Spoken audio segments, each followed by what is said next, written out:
Good morning guys. Ako na lang dito, wala nang naiwan.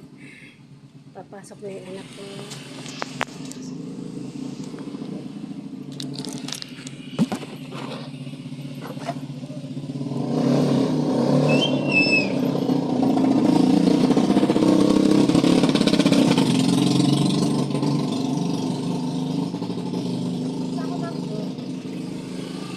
Pasok na.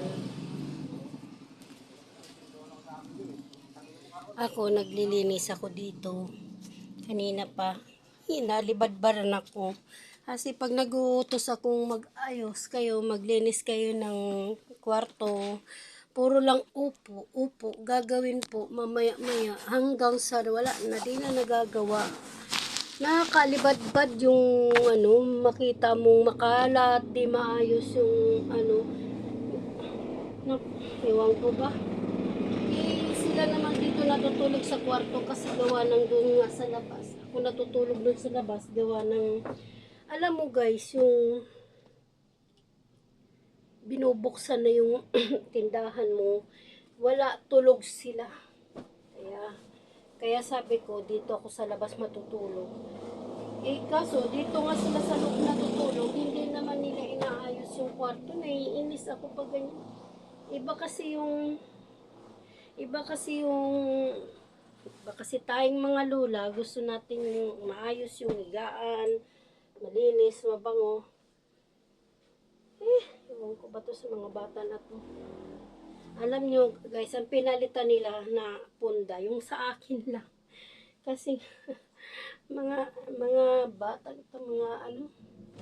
sabi ko palitan ninyo yung punda ko, yung higaan ko, pati na sa inyo lahat, palitan nyo na kasi madugyot. Ay nako, ewan ko ba, ang hirap ispilingin ng mga kabataan ngayon. Hindi nauutusan ng maayos. Kasi, pag nakahawak na ng cellphone, wala na, didma na. Wala na. Hindi na.